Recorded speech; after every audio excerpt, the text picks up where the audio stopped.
Dear candidate, thank you for your application to our ballet academy. Unfortunately, you have not been accepted. You lack the right feet, Achilles tendons, turnout, torso length, and bust. You have the wrong body for ballet, and at 13, you are too old to be considered. Good, well done, well done. Good. All right. There was just that moment, girls, when you do your penché. Yes, it's very easy to twist. You must keep your back square, yeah? Square alignments. Look at your partners, men. Look at your partners. That's it. That's better. That's yes. it. And then Good. you get the right line. Good. Good. That's stretch your knee. Stretch. That's it. Yes.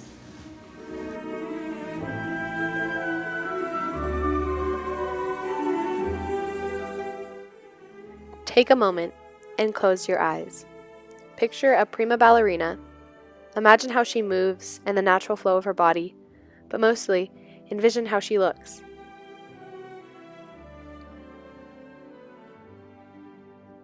Is the image in your head a tall, elongated, graceful, skinny white woman? Balanchine had the same vision and is taken responsible for the image you just thought of.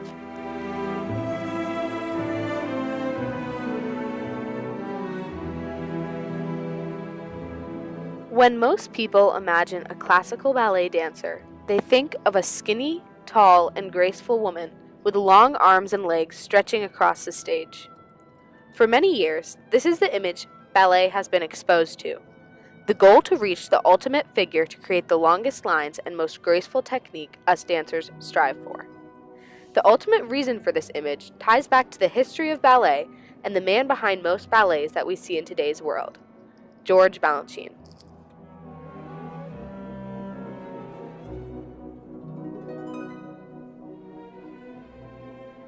George Balanchine was a choreographer from Russia, whose work is displayed in many popular ballets, such as George Balanchine's The Nutcracker and Balanchine's Jules. He created the New York City Ballet, which is one of the largest ballet companies in the world, and his choreography is used all over the world. Balanchine represents a certain style of classical ballet training, which is primarily used in the American Ballet School and other academies.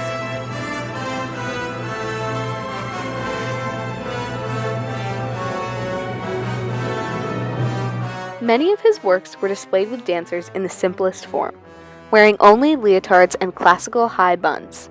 The dancers he selected to dance his ballets all represented the same image.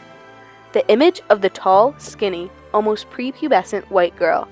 And due to how much his choreography still impacts this world, this image still exists in many ballet companies.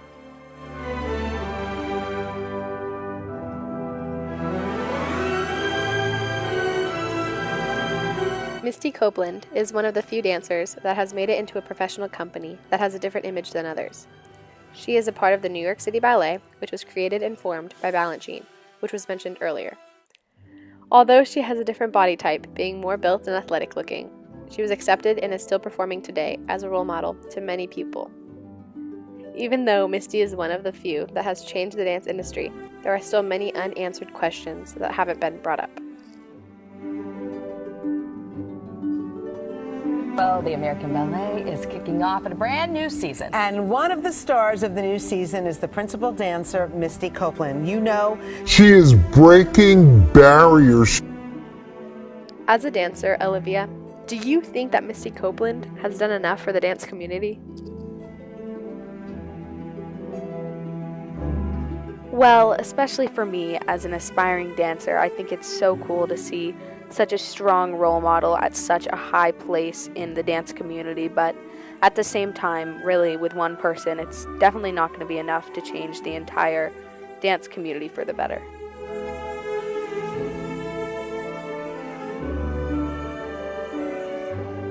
Not only does the dance community ignore this problem, but the lack of representation of more unlikely dancers is unacceptable in a world where big companies like American Eagle and Calvin Klein continue to adapt their press to fit a more diverse image. Why do you think that the ballet industry has neglected to fix the problem or bring up the issue?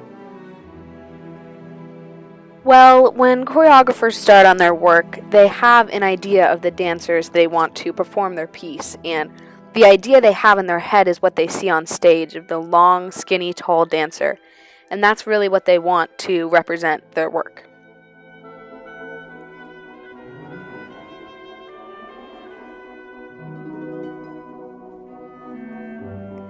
Audience members don't see what is behind the smile on stage. Dancers go through a lot of hard times, including mental strain, physical strain, and eating disorders. It comes to the point where 83% of dancers around the world meet the criteria of an eating disorder. In the US, 1 out of 100 people will have an eating disorder. However, in dance, the statistic is 1 in 5.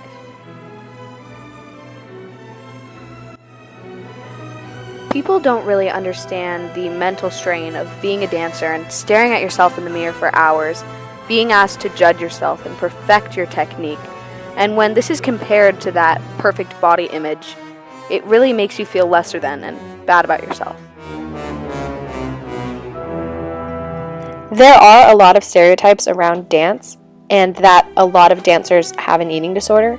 But I mainly believe that is because there are only skinny dancers on stage. And once there is a larger variety of dancers and body types on stage, I think the stereotypes will start to lessen.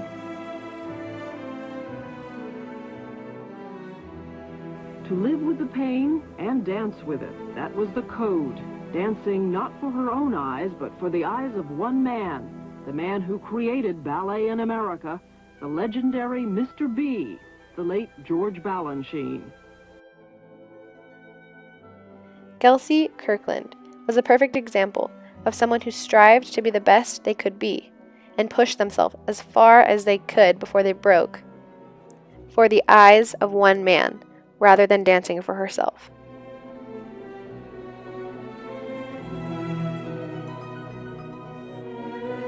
Kelsey Kirkland was pressured to upkeep her physique in order to stay in all of the pieces George Balanchine choreographed.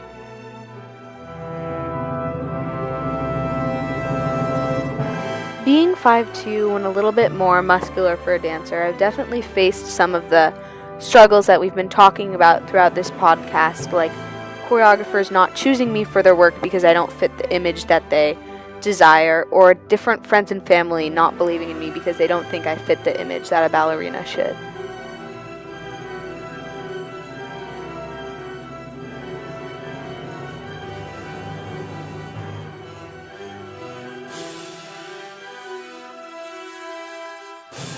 The ugly truth behind the beauty of the American ballet world.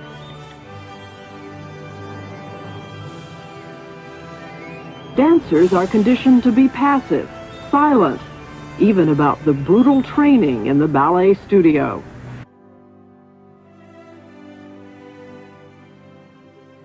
I can remember when I was about 12 or 13, just really starting to become a serious ballet dancer, and I remember overhearing my mom and my grandma talking on the phone, and my grandma mentioning to my mother that I should stop dancing because I don't fit the image of the ideal ballet dancer.